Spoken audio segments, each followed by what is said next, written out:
सो hello दोस्तों, welcome to my YouTube channel. दोस्तों, मैं सोनू सर आपके सामने दोबारा हाजिर हूँ एक नए और ज़बरदस्त कंटेंट के साथ। दोस्तों देखिए, आज हम जो चर्चा करने वाले हैं वो टारगेट एसएससी एमटीएस 2025 बैच की चर्चा करेंगे। और रात के 9 बज गए हैं।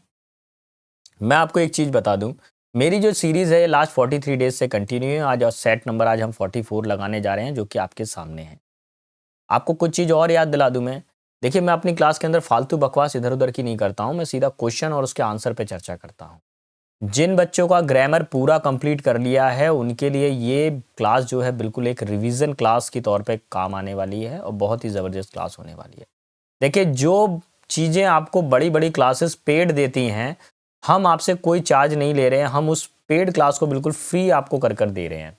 मेरी क्लास का कोई चार्जेस नहीं है एसएससी एमटीएस का। देखिए, 44 सेट, आई थिंक यूट्यूब पे कोई ऐसा टीचर होगा जो 44 सेट तक आपका पहुंचा होगा एसएससी एमटीएस के अंदर। और ये सीरीज़ कंटिन्यू रहेगी। मैं इसके सारे सेट्स आपको सॉल्व करवाऊंगा। और बिलीव कीजिए, इन्हीं सेट्स में से आपको 90% सिलेबस देखने को मिल जाएगा। आप बिलीव कीजिए, देखने को मिल जाएगा आपको। और जो मेरे नोट्स हैं, ईडीएम फ्रेजेस वॉकैब वाले जो नोट्स हैं, उसी में से वॉकैब आ रही है। अगर आप तैयार कर लेते हैं तो निकल जाएंगे। और भैया, ऑफलाइन वाले बच्चे सबके सब अपनी अटेंडेंस लगाओ यहाँ पर। क्लास में तो बहुत चिल्लाते हो सर जी, ये वो। और जब क्लास ऑनलाइन चल रही है तो पढ़ना नहीं है, तब तब आना नहीं है, तब सो के आओगे, है ना। तो चलिए, बिना समय गवाए हम अपने वीडियो को शुरू करते हैं। ये रहा क्वेश्चन नंबर 1। 44 पर आते हैं।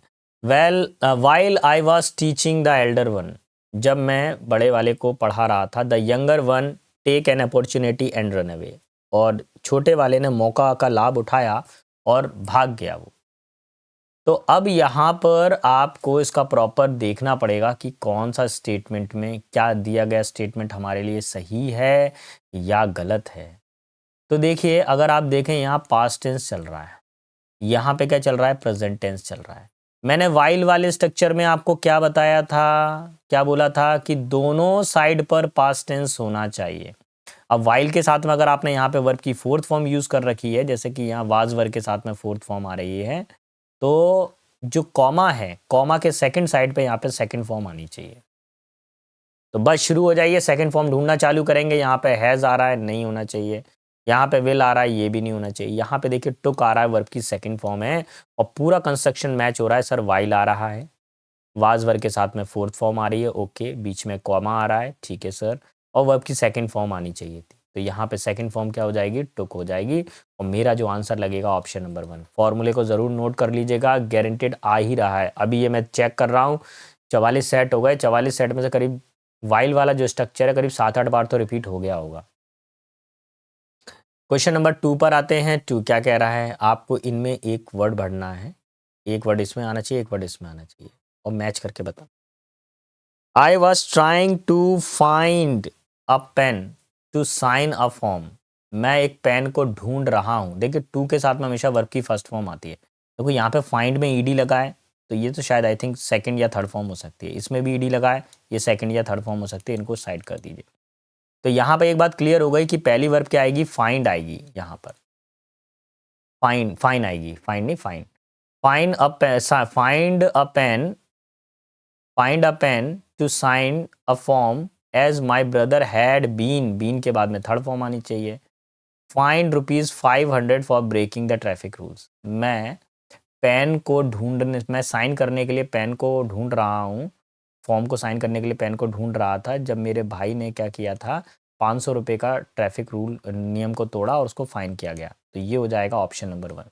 ट्रैफिक रूल को तोड़ने के लिए फाइन अलग है और सिग्नेचर वाला फाइन अलग है। ऑप्शन नंबर 1 होना चाहिए final answer. Okay, question number 3 पर आता हूँ। थर्ड क्या बोल रहा है, आइडेंटिफाई द एंटोनिम। एंटोनिम बताना है दिए गए वर्ड का। The athletes language performance disappointed the fans as well as the coach. अब लैंग्वेज का मीनिंग क्या होता है, पहले ये समझ लीजिए। लैंग्वेज का मतलब होता है कि काफ़ी ज़्यादा लेजी परफॉर्मेंस। कैसी परफॉर्मेंस, लेजी टाइप का। विगोरियस का मतलब क्या होता है, एनर्जेटिक, ठीक है। लिस्टलेस का मतलब क्या होता है, निराश टाइप का, इनडिफरेंट, उदास हो जाए कोई, इनडिफरेंट, ठीक है। लेथार्जिक का मतलब भी अगेन लेजी होता है। रिलैक्स्ड का मतलब क्या होता है, जो बिल्कुल कंफर्ट में हो, आरामदायक हो, कंफर्टेबल हो, बिल्कुल कंफर्टेबल। आंसर क्या लगेगा जल्दी बताइए। लेजी का अपोजिट क्या हो जाएगा, विगोरियस, एनर्जेटिक, ऑप्शन नंबर 1। क्लियर। बढ़ता हूँ क्वेश्चन नंबर 4 पर। 4 में आपको क्या बताना है, वन वर्ड सब्स्टिट्यूशन बताना है। The method and the practice of teaching, पढ़ाने की कला क्या कहलाती है बताइए। क्या स्ट्रेटजी कहलाती है? स्ट्रेटजी तो नहीं कहलाती है पढ़ाने की कला। ऑब्जेक्टिव, उद्देश्य कहलाती है? नहीं। आप लोगों ने वर्ड सुना होगा पैडागॉगी, यही आंसर है ऑप्शन नंबर 3। लर्निंग नहीं होगा। क्वेश्चन नंबर 5 पर आते हैं। इनकरेक्ट स्पेलिंग आपको बतानी है क्वेश्चन नंबर 5 में। तो शुरू हो जाइए। एम्बेरसमेंट की डबल आर आ रहा है, डबल एस आ रहा है, सब कुछ ओके है। कंसिस्टेंस में SIS ठीक है। मैनोवर ये गलत है यार, इसकी स्पेलिंग गलत है। ऑकरेंस की स्पेलिंग ठीक है। अच्छा, गलत वाले की सही स्पेलिंग क्या होगी? MANOE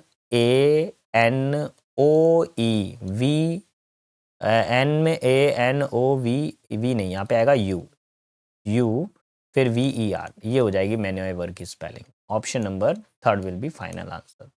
ठीक है, आगे बढ़ते हैं। क्वेश्चन नंबर नेक्स्ट पर आते हैं। क्वेश्चन नंबर 6 पे अंडरलाइन सेगमेंट, इसकी जगह पे दूसरा वर्ड रखना है। मैं बार बार चिल्ला के बोल रहा हूँ बेटा, डिग्री चैप्टर को कर लीजिए, तैयार कर लीजिए। आ ही रहा है क्वेश्चन, बच नहीं सकते हो आप उसमें से। अब पढ़ोगे नहीं तो मैं पढ़ना पड़ेगा बेटा, पढ़ना ही पड़ेगा, कोई ऑप्शन नहीं है आपके पास। This is the old tree in the balcony. ये ट्री क्या है? पुराना ट्री है। दा के साथ में कौन सी डिग्री आती है? सुपरलेटिव डिग्री आती है। सुपरलेटिव डिग्री की पहचान क्या होती है? या तो मोस्ट लगा होता है उसमें, या तो EST लगा होता है। अच्छा, कभी भी ऐसी सिचुएशन नहीं हो कि मोस्ट भी लगा हो और EST भी लगा हुआ हो, तो ये सिचुएशन रॉन्ग होती है। मोस्ट ओल्ड ये गलत है। एल्डर बुजुर्ग के लिए आता है, ये भी नहीं आएगा। ओल्डर नहीं आएगा, क्या आएगा? Oldest, superlative degree, option number 2, EST लगा हुआ है। क्वेश्चन 7 पर आते हैं। अंडरलाइन द सेगमेंट, जो वर्ड अंडरलाइन है उसकी जगह पे दूसरा आना चाहिए। This is the cheap sari in the collection. यह कलेक्शन के अंदर सबसे सस्ती साड़ी है, चीप साड़ी। तो मैं आपको बता दूं सुपरलेटिव डिग्री की पहचान क्या होती है। अभी थोड़ी देर पहले बताया था, सुपरलेटिव डिग्री में या तो मोस्ट आता है और या क्या आता है? EST। कभी भी अगर ऐसी कंडीशन आ रही हो, मोस्ट भी लगा हो और EST वाला वर्ड भी आ रहा हो, जैसे मोस्ट हाईएस्ट, देखो EST भी लगाया और मोस्ट भी लगाया, तो ऐसी सिचुएशन गलत मानी गई है इंग्लिश में। ऐसी सिचुएशन में क्या कर देना चाहिए? मोस्ट को हटा देना चाहिए। तो देखिए, चीपर ER लगाए, साइड कर दीजिए। मोर चीप ये नहीं होगा। मोस्ट आ रहा है और EST आ रहा है, गलत है। एक ही ऑप्शन बचा, ऑप्शन नंबर 4 चीपेस्ट, यही सुपरलेटिव डिग्री हो जाएगा। क्वेश्चन नंबर 8 पर आइए। सिनोनिम आपको बताना है। वर्ड है the town where Haruki lived. शहर जहां पर हरुकी रहता था। Stood in imminent danger of tidal waves. वो क्या है कि बहुत ही, मतलब इमिनेंट मतलब बिल्कुल करीबी, नियर वाला मामला है। ठीक है, डेंजर, खतरे के बिल्कुल पास में है वो। तो वर्ड है हमारे पास में इमैक्युलेट। इमैक्युलेट का मतलब होता है बिल्कुल साफ सुथरा, बेदाग, जिसमें कोई दाग ना हो, अनस्टेन्ड। एमिनेंट का मतलब होता है कि रेप्यूटेड, सम्माननीय हो काफी। प्रोमिनेंट का मतलब होता है चीफ, मुख्य होता है। और इम्पेंडिंग का मतलब होता है जो बिल्कुल करीबी मामला हो, जो होने वाली घटना हो, जिसको टाला नहीं जा सकता। Impending, Atal. Option number 4 will be final answer. ठीक है, क्वेश्चन नंबर 9 पर आएंगे। जो वर्ड अंडरलाइन है उसकी जगह पर आपको एक दूसरा वर्ड रखना है। अगेन मैं आपसे कहूंगा बेटा, डिग्री वाले चैप्टर का क्वेश्चन आया। अरे बेटा, कितने सारे डिग्री के क्वेश्चन आए हैं इसके अंदर, 2 2 3 3 4 4। और भाई साहब ये आ जाए मेरे पेपर के अंदर, आ जाए ये, मैं तो उड़ा दूंगा अगर मेरे पेपर में आ गए ये डिग्री वाले चैप्टर के, तो है ना। और आ जाए भगवान, उड़ा दूंगा अगर ये आ गए तो इंटरेस्टिंग नहीं होगा। मोर, मोर इंटरेस्टिंग नहीं होगा। अगर देन लगा होता तो यहाँ पे मोर इंटरेस्टिंग हो जाता। मोस्ट इंटरेस्टिंग नहीं, सही क्या होगा? The most interesting, option number 1। ठीक है, क्वेश्चन नंबर 10 पर वन वर्ड सब्सटीट्यूशन आपको बताना है। और policies that separates people on the basis of race. ऐसी पॉलिसी जो लोगों को उनके जो है वंश के नाम पे बांटती है, उसको क्या बोलते हैं? अपियरी। अपियरी का मतलब क्या होता है कि जहां पर मधुमक्खियों को रखा जाता है। A place for honey bee. ठीक है, अपियरी। अच्छा, यहां पर एक वर्ड और आपको मैं बताऊं, एक वर्ड आपको देखने को और मिलेगा, अवियरी। अवियरी में किसको रखा जाता है? बर्ड्स को रखा जाता है। और अपियरी में किसको रखा जाता है? अपियरी में हनी बीज को रखा जाता है। तो बहुत ध्यान से करिएगा इसको पेपर के अंदर, ये आते हैं ये दोनों वर्ड, सब हम शक्ल हैं दोनों के दोनों, ठीक है। अपार्थेड का मतलब क्या जाता है? चलिए अभी इसको मैं बताता हूँ थोड़ी देर से। पहले देख लीजिए एपोस्टिल। एपोस्टिल का मतलब क्या होता है कि जो किसी से क्या हो, काफ़ी ज़्यादा मोटिवेट हो, किसी से क्या हो, प्रेरित हो, इंस्पायर्ड हो किसी से, ठीक है। एपोस्टेपी का मतलब क्या होता है? जो जिसने क्या कर दिया हो, desert deserts his deserts his religion, जिसने क्या कर दिया हो, अपने धर्म को त्याग दिया हो, रिलीजन, स्वधर्म त्यागे। और एपथेट का मतलब क्या होता है? जिसके अंदर हम लोग क्या करते हैं, व्यक्ति के वंश या जन्म के आधार पे उसको अलग अलग बांटते हैं। तो option number 2 will be final answer, ठीक है, यही होगा इसका आंसर। मतलब समाज के आधार पर, जन्म के आधार पर, जाति के आधार पर किसी को बंटवारा करना, अपार्थेड। क्वेश्चन नंबर 11 पर आ जाइए। 11 में आपको क्या करना है? करेक्टली स्पेलिंग बतानी है, करेक्ट स्पेलिंग बतानी है। तो शुरू हो जाइए। अच्छा, फायदा देखिए इसके अंदर, शेड्यूल शेड्यूल शेड्यूल शेड्यूल, ठीक है। अब इतने सारे शेड्यूल हो गए, बस शुरू हो जाइए। कौन सी वाली स्पेलिंग सही है शेड्यूल की? ये वाली स्पेलिंग बिल्कुल सही है, शेड्यूल, ठीक है, SCHEDULE। तो बस इसको तैयार कर लीजिएगा स्पेलिंग को। स्केड्यूल, अपने यहाँ पे स्केड्यूल हम बोलते हैं, शेड्यूल, और वैसे क्या पढ़ा जाता है? स्केड्यूल। अगर जेमिनाई से बोलोगे ना तो वो स्केड्यूल पड़ेगा इसको। चलिए नेक्स्ट क्वेश्चन पर आते हैं, क्वेश्चन नंबर 12 पर। 12 क्या कह रहा है? The arrangement of the little boys birthday party, छोटे लड़के की बर्थडे पार्टी का अरेंजमेंट जो था, वर डैश नाइस, बहुत ही अच्छा था। वो कैसा था? बहुत अच्छा था। लिटिल नहीं, we could not help but appreciated, extremely nice, बहुत अच्छा था। तो यही ऑप्शन लगा दीजिए। फ्री हिट क्वेश्चन कहेंगे इसको पेपर का, फ्री हिट ज़्यादातर बच्चे कर सकते हैं इसको। मोस्ट अप्रोप्रिएट क्वेश्चन है ये, और इसमें आपको बताना है एंटोनिम। तो एंटोनिम बनाने के लिए देखो, मेरा जो तकनीक है, मैं क्वेश्चन को, मैं ये पूरे सेंटेंस को ना पढ़ते हुए सिर्फ अंडरलाइन वर्ड को पढ़ता हूँ, जिसका मीनिंग मेरे को पहले से पता रहता है। ह्यूमिलिटी का मतलब क्या होता है? ह्यूमिलिटी का मतलब होता है कि काफ़ी ज़्यादा विनम्रता हो किसी के अंदर, क्या हो? काफ़ी ज़्यादा विनम्रता हो, पोलाइट हो कोई, जेनरस हो, पोलाइट, जेनरस, फ्लेक्सिबल हो। एरोगेंस का मतलब क्या होता है? जो काफ़ी ज़्यादा एग्रेसिव टाइप का हो, गुस्सैल टाइप का हो, गुस्सा आ जाती हो, जिसको घमंडी भी कह सकते हैं आप, इसको हॉटी भी कह सकते हैं, घमंडी भी कह सकते हैं इसको। एमिकेबली का मतलब होता है फ्रेंडली, जो मित्रवत हो। मॉडेस्ट का मतलब क्या होता है? पोलाइट होता है। सिंसियरिटी का मतलब होता है ऑनेस्टी।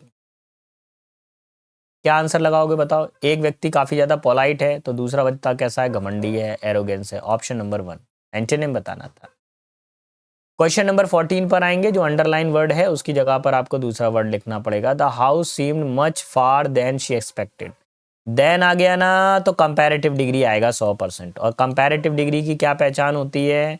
या तो मोर आता है उसके अंदर, या क्या आता है? ER आता है वर्ड में। अच्छा, कभी भी मोर और ER एक साथ नहीं आ सकते। जैसे मैंने बोला मोर हायर, तो ER भी लगा है और मोर भी लगा है, ये भी कंपैरेटिव डिग्री हो रहा है, ये भी कंपैरेटिव डिग्री हो रहा है। ऐसी सिचुएशन को गलत माना गया, मोर को हटा देना चाहिए। तो देखो, मोर फार साइड कर दीजिए, फारर, फारर तो होता ही नहीं है, फारदेस्ट EST लगा हुआ सुपरलेटिव डिग्री, और फारदर comparative degree. Option number 1 will be final answer. Clear? Question number 15 की तरफ मूव करता हूँ। 15 में इनकरेक्ट स्पेलिंग मुझे बतानी है, कौन सी स्पेलिंग इसमें लगेगी उसको देख लेते हैं हम। डेट्रीमेंटल की स्पेलिंग करेक्ट है। ट्रांसकेंडल ट्रांसकेंडल्टल स्पेलिंग ठीक है। रेजिमेंटल ठीक है। फंडामेंटल की स्पेलिंग गलत है। क्या गलत है? देखो यहाँ पर ई नहीं आता है बेटा, यहाँ पर क्या आता है? ए आता है फंडामेंटल के अंदर, तो यही स्पेलिंग इसकी गलत थी। ऑप्शन नंबर 4 लग जाएगा, फ्री हिट। नेक्स्ट क्वेश्चन पर आता हूँ, नंबर 16 पर आपको अंडरलाइन करना है। अच्छा, ये वाला क्वेश्चन मैं अब होमवर्क के लिए दे रहा हूँ, बताइएगा इसका आंसर होमवर्क में। और यहाँ पे मैं आपको बता दूँ, एज और एज कभी भी आता है, मैं थोड़ा सा हिंट आपको दे देता हूँ, तो एज और एज लाता है तो पॉजिटिव डिग्री आती है। बस अब आप इसमें से पॉजिटिव डिग्री ढूंढ के आंसर बताइएगा। ये होमवर्क क्वेश्चन है, फ्री हिट है। जब आप कमेंट बॉक्स में बताएंगे तभी मेरे को इसका आंसर पता चलेगा। अभी नहीं बताओगे, 2 साल बाद तो बताओगे, जिस दिन वीडियो देखोगे उस दिन तो बताओगे। तो बताना इसके अंदर क्या आंसर होगा। आगे देखिए ईडियम एंड फ्रेजेस। अरे भैया मैं चिल्ला चिल्ला के परेशान हूँ, यूट्यूब पे मेरी जो प्लेलिस्ट पड़ी हुई है ईडियम एंड फ्रेजेस की, उसी में से छपकर आ रहा है पेपर, उसी में से वोकैब छपकर आ रही है ईडियम फ्रेजेस की। बिलीव नहीं हो रहा तो जाके अभी चेक कर कर आइए। पेपर बाद में हुआ है, शीट मैंने पहले प्रोवाइड की है। कर लोगे तैयार तो हो जाएगा सिलेक्शन, है ना। A square peg in a round whole, square peg in a round whole. तो देखिए इस सिचुएशन में क्या है कि कोई काम जो गलत तरीके से किसी काम को करना, मतलब सही तरीके से जो व्यक्ति किसी जॉब के लिए फिट नहीं है उसको वो जॉब करवाना। A person who fits the job, नहीं। A person who is criminal by nature, ऐसा व्यक्ति जो क्रिमिनल अपराधी हो अपने व्यवहार से। A person who is bankrupt, जो दिवालिया हो गया हो। A person who does not fit the job, जो जॉब से फिट नहीं हो। देखिए स्क्वायर पैग, एक स्क्वायर का बॉक्स मान लीजिए, पैक का मतलब तो एक लकड़ी का टुकड़ा होता है। अगर स्क्वायर बॉक्स होगा तो वो स्क्वायर शेप के अंदर ही रखा जाना चाहिए, और अगर राउंड होल, अगर एक राउंड शेप है तो उसको राउंड शेप के अंदर रखा जाना चाहिए। लेकिन अब हो क्या रहा है कि शेप राउंड है और उसके अंदर ये स्क्वायर वाला बॉक्स रखेंगे तो क्या ये इसको फिट करेगा? अरे नहीं करेगा भैया, इसमें फिट हो जाएगा? नहीं होगा। तो यही सिचुएशन है। एक बंदा जिसको इंग्लिश स्पीकिंग आती है तो आप उसको फॉरेन मिनिस्ट्री में रखो ना, आप उसको क्यों गांव में लेकर पटक रहे हो? और जिस बच्चे को हिंदी आती है तो भैया उसको, आपको उस जिस बच्चे को हिंदी आती है, जो अपना डायलेक्ट जानता है, जो देसी भाषा जानता है अपनी, तो उसको वहां पे रखो। इंग्लिश वाले को आप फॉरेन मिनिस्ट्री के लिए रख दो, है ना। या जैसे जिसको कंप्यूटर चलाना आता है उसको कंप्यूटर की जॉब दे दो, और जिसको मतलब जिसको कम्युनिकेशन स्किल जिसकी ठीक है, लोगों को कन्विंस कर सकता है, उसको कन्विंसिंग डिपार्टमेंट में रख दो। Option number 1। क्वेश्चन नंबर 18 पे चर्चा करेंगे। 18 में क्या बताना है? सिनोनिम बताना है। वर्ड है हमारे पास में एफीमरल। एफीमरल का मतलब होता है शॉर्ट लिव्ड। अब मैं बार बार भूल जाता हूँ इसको, तो मैंने कैसे रख लिया एफीमरल। मरल का मतलब होता है मरना, तो जल्दी मर जाएगा ना जो, तो एफीमरल हो जाएगा, शॉर्ट लिव्ड है वो। परसिस्टेंट का मतलब क्या होता है? कोई व्यक्ति क्या लगातार कोशिश कर रहा है, दृढ़ व्यक्ति है, फर्म है जो। ड्यूरेबल का मतलब क्या होता है? लॉन्ग लास्टिंग, लंबे समय तक चलने वाला, लॉन्ग लास्टिंग। अच्छा, परमानेंट का मतलब तो मालूम ही है, जो स्थायी हो। फ्लीटिंग का मतलब होता है जो समाप्त होने वाला हो, एक्सटिंक्टिंग, पल भर में समाप्त होने वाला हो, एक्सटिंक्टिंग। ऑप्शन नंबर 1 लगेगा। क्वेश्चन नंबर 19 पर आएंगे, और ईडियम एंड फ्रेजेस पूछा गया। Feel the pinch. Feel the pinch का मतलब क्या होता है? परिस्थिति को भांपना या कठिनाइयों को झेलना। डिमांड समथिंग, कोई डिमांड करना नहीं। गिव पेन, दुख देना नहीं। रेस क्वालिटी नहीं। एक्सपीरियंस हार्डशिप, परेशानियों को झेलना। Option number 2। क्वेश्चन नंबर 20 पर आते हैं। अंडरलाइन करना है दिए गए वर्ड को। They have a juice in the jar. अच्छा, जूस क्या है? लिक्विड है। तो मैं आपको बता दूं यहाँ पर, few comparative positive degree, fewer comparative degree, fewest superlative degree. 3 degree हो गई, positive, comparative, superlative. Little positive degree, less positive degree, comparative degree, lesser comparative degree, least superlative degree. Few आता है संख्या के लिए, ये किसके लिए आता है? नंबर्स के लिए आता है। मैंने कैसे याद किया है? फ्यू आता है फिगर्स के लिए, काउंटिंग्स के लिए आता है। लिटिल, लिटिल आता है क्वांटिटी के लिए। मैंने कैसे याद कर रखा है सर? लिटिल मतलब लिक्विड, किसके लिए आएगा? लिक्विड के लिए आएगा। तो कैसे याद करेंगे? फ्यू मतलब फिगर और लिटिल मतलब लिक्विड। जूस लिक्विड होता है कि फिगर होता है? जल्दी बताइए। जूस तो भैया लिक्विड होता है। तो और एक और चीज़ ध्यान रखिएगा, यहाँ पे जो जूस है वो किसको बता रहा है? क्या यहाँ पे कोई कंपैरेटिव डिग्री है क्या? नहीं, यहाँ तो पॉजिटिव डिग्री है। फ्यू कौन सी डिग्री है? पॉजिटिव डिग्री है।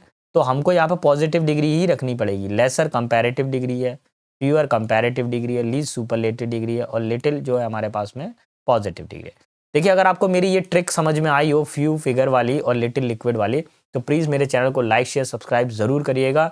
मैं इसी तरह की ट्रिक्स आपके लिए लेकर आता रहूँगा। इन्हीं ट्रिक्स की हेल्प से आपका आसानी से पेपर निकल जाएगा। कितना आसान है याद करना? Little liquid, few figure, little liquid, मेरे साथ बोलिए, little liquid, little liquid, few figure, little liquid, few figure, little liquid, few figure, little liquid, मैं भूल गया, little liquid, few figure, little liquid, few figure, little liquid, few figure.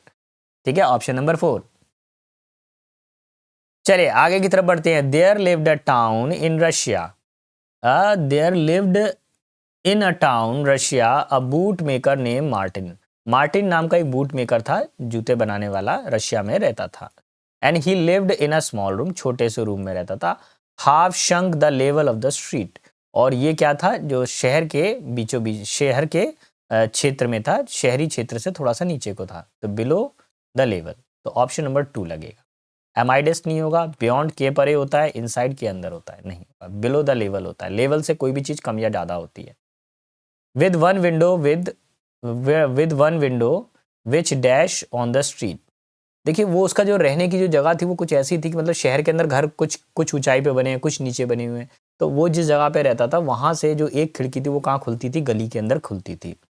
तो जो खिड़की है वो क्या होगी, टच होगी नहीं, एम्ड होगी नहीं, अराइव्ड होगी नहीं, ओपनड होगी। खिड़की क्या होती है, ओपनड होती है, तो ओपनड होती थी। He had lived in the same room, और वो कई वर्षों से he had lived in the same room for many years, कई साल से वो उसी एक कमरे में रह रहा था। एंड न्यू मैनी पीपल्स, और कई सारे लोगों को जानता था।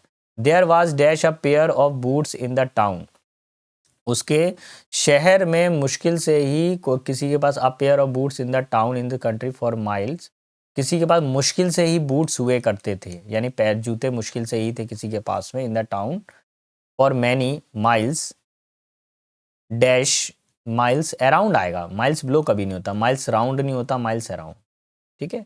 तो देयर वाज क्या बोल रहा है, एक बार मैं चेक कर लूँ यहाँ पर। देयर वाज हार्डली, मुश्किल से ही किसी के पास, उसके देयर वाज हार्डली, किसी के पास मुश्किल से ही एक जोड़ी, उसके शहर में किसी के पास मुश्किल से ही एक जोड़ी जूते हुआ करते थे। And in the country of many around, और उसके आसपास की कंट्री में, दैट हैड नॉट वंस और twice passed dash his hand. देखिए उसके शहर में या उसके देश में, उसके देश में या शहर में मुश्किल से ही कोई एक हाथ जोड़ी ऐसा जूता होगा जो उसके हाथों से होकर नहीं गुजरा हो, जिसको उसने रिपेयर नहीं किया हो। तो देखिए एट नहीं होगा, ऑफ नहीं होगा, इन नहीं होगा, थ्रू हो जाएगा, थ्रू हिज हैंड, ठीक है। ऑप्शन नंबर, बेटा ये इजी आया है, ये वाला मैं कहूँगा ये एमटीएस ने इजी दे दिया आपको, ये वाला किया जा। तो देखिए आज सेट नंबर 44 किया था, कल हम 45 लेकर आएंगे आपके लिए।